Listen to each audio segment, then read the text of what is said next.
que ya van a los comedores públicos y, en definitiva, cada vez aumenta la pobreza y la exclusión social. Y dice el informe de Cáritas que España es el país con más desigualdad, es decir, con más ricos y más pobres de todos los países de la Unión Europea. ¿Quién nos iba a decir eso a la quinta economía, potencia económica, como decía Zapatero, no hace muchos años, presumiendo y exhibiendo una realidad objetiva desde ese punto de vista? Decir que no es cierto que la crisis ha sido igual para todos, no es cierto que ha habido la misma corresponsabilidad social ante la crisis. Lo que es cierto es que en ese incremento de número de ricos y de número de pobres se ha incrementado el 5,4% solo en 2012 el número de ricos en España, y además se está hablando de que tenemos 1.625 familias en nuestro país controlan el 20% del Producto Interior Bruto. Y finalmente lo que está produciendo esta situación es que se está produciendo un trasvase inmenso, como no hemos conocido en toda la etapa democrática, de las rentas del trabajo a los beneficios del capital. Por primera vez en la historia de la democracia se han cruzado las dos líneas de los beneficios del capital y las rentas del trabajo. Siempre las rentas del trabajo estuvieron por encima de los beneficios del capital y ahora se han cruzado, han bajado las rentas del trabajo y se han incrementado los beneficios del capital. Esa es la realidad objetiva que tenemos desde el punto de vista económico.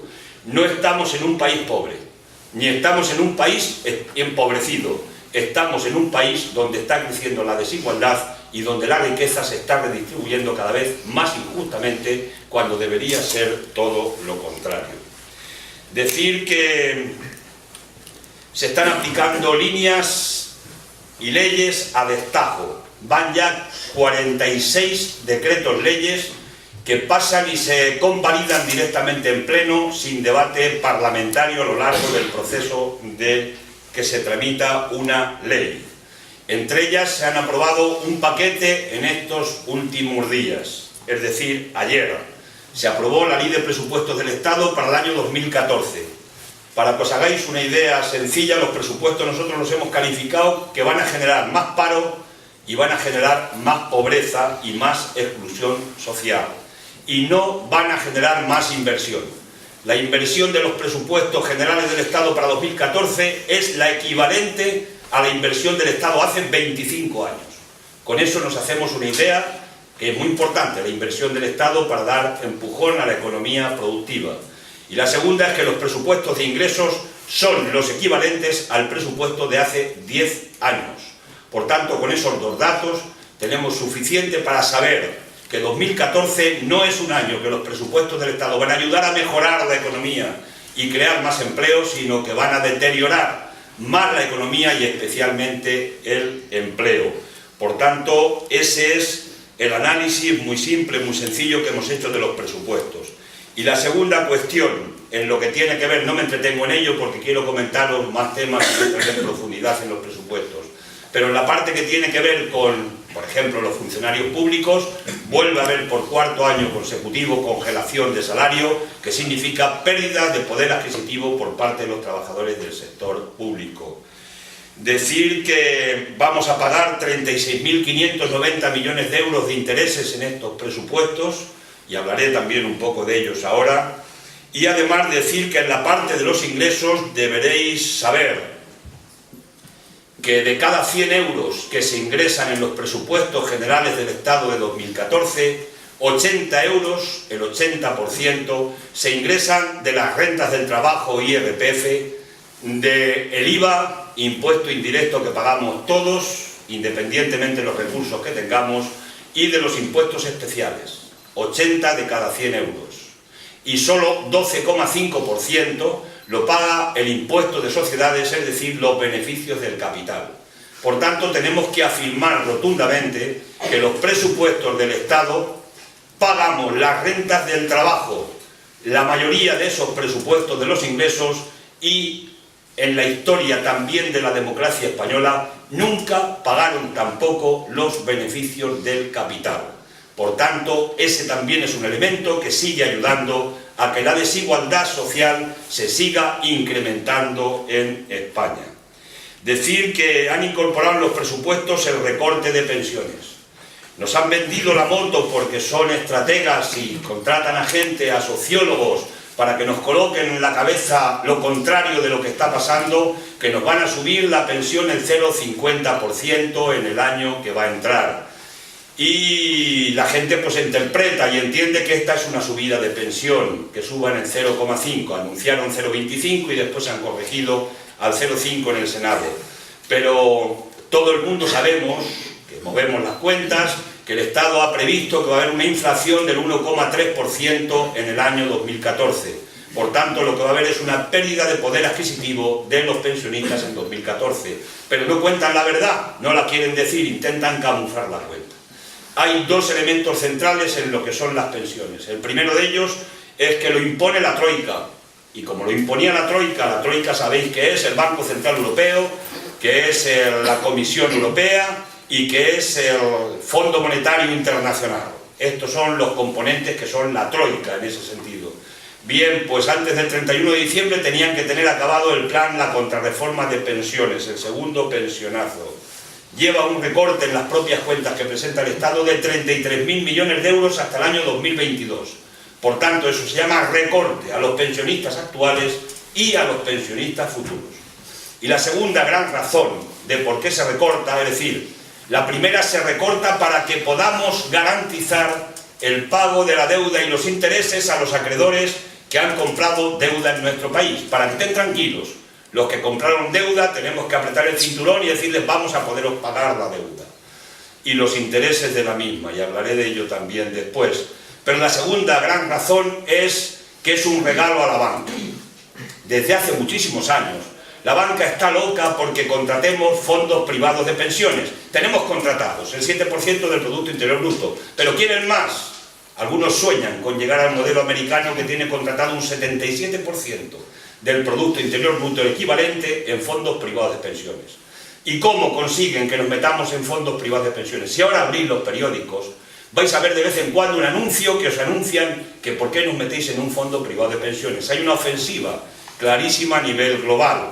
Bien, el objetivo es que pensemos que cada vez somos más viejos y muchos más viejos, cada vez trabaja menos gente, es imposible que sostengamos el sistema público de pensiones, que vamos a tener una pensión de miseria de futuro y de esa manera quien pueda que haga un fondo privado de pensiones para que complete su pensión pública de miseria.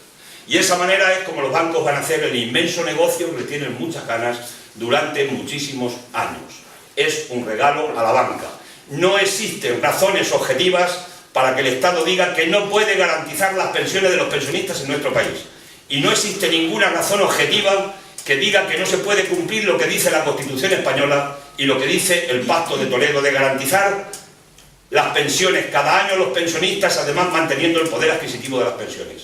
Y cuando afirmamos esto, lo argumentamos. Es decir, es que no van a trabajar nunca los 6 millones de parados en España y van a cotizar a la Seguridad Social para que se puedan mantener las pensiones. Esa es una pregunta. Pero en segundo caso, aunque la Caja de la Seguridad Social no pudiera pagar las pensiones, ¿por qué tiene que ser solo de la Caja de la Seguridad Social? ¿Por qué no se pueden pagar de los impuestos del Estado? España gasta 3 puntos menos del PIB, que es mucho dinero, en pensiones que la media de la Unión Europea. Por tanto, sí hay margen para poder tener más recursos para que se puedan seguir garantizando las pensiones. Lo que hay detrás es que no hay negocio para la banca y, por tanto, esta es abrirle la puerta a la banca y a las compañías aseguradoras de fondos de pensiones para que nos vayamos a contratar fondos privados de pensiones. Esto es lo que hay detrás. Lo demás es música celestial y podemos argumentarlo si el debate fuera exclusivamente, y escucharéis y veréis debates sobre pensiones, veréis cómo hay argumentos importantísimos y además quien tengáis curiosidad o interés, mirar al profesor Vicent Navarro, por ejemplo, mirar todas las teorías que desarrolla sobre el tema pensiones y descubriréis perfectamente la gran cáscara de mentira que tiene montada el PP sobre esta política. Aprobaron ayer también la llamada Ley de Racionalización y Sostenibilidad de las Administraciones Públicas. Esto significa recortar democracia en los ayuntamientos. Esto significa que quieren privatizar servicios que hoy están dando los ayuntamientos y especialmente ayuntamientos pequeños. Esto significa que van a quitar empleo público. Esto significa que van a desaparecer servicios directos en muchos ayuntamientos de nuestro país. Y esto significa que lo que quieren, lo que hay detrás, es que a través de las diputaciones se privaticen los servicios públicos esenciales que se están prestando a muchos ciudadanos para que haya empresas que hagan negocios a costa de recortar servicios a la gente y pagándolos los ciudadanos. En lugar de hacer desaparecer a las diputaciones provinciales, lo que están planteando en definitiva es un ataque a la democracia, pero al mismo tiempo a buscar la privatización de servicios públicos esenciales. Lo demás que argumentan sigue siendo música celestial y también es un compromiso con la Unión Europea en el sentido que dicen que van a recortar 7.000 millones de euros, que además no va a ser verdad porque lo que harán será convertir un derecho en negocios. Han aprobado la LOMCE, la Ley de Educación, la han aprobado contra toda la comunidad escolar y además la han aprobado con la gente en la calle. Y el compromiso que tenemos adoptado es que cuando cambie la correlación de fuerzas en el Parlamento habrá una nueva ley de educación, porque no estamos dispuestos a consentir en silencio que nos lleven de nuevo a una educación clasista, a una educación segregadora, a una educación donde los hijos de los trabajadores no tengan la misma igualdad de oportunidades que los hijos de los ricos de nuestro país. No queremos volver ahí atrás y no queremos volver a una educación nacional catolicista o del nacional catolicismo. No queremos volver a esa educación que tanto daño nos ha hecho a mucha gente, porque a las iglesias hay que ir a rezar y a las escuelas hay que ir a aprender, cada cosa en su sitio. Y respetando profundamente a los creyentes, lo que no podemos es volver a la vieja ideología que hemos sufrido mucho, especialmente la gente de mi generación, en las escuelas franquistas de nuestro país. Y además, ¿quién nos iba a decir que se iban a seguir financiando o financiar colegios segregadores donde ponen a las niñas en un aula y a los niños en otro aula? Esto en pleno siglo XXI, algunos pensábamos que ya no iba a pasar, pues ya lo tenemos en la LOMCE y por tanto la han aprobado también con el rodillo de la mayoría del PP y vamos a pelearla para intentar que vuelva atrás. Seguirán las movilizaciones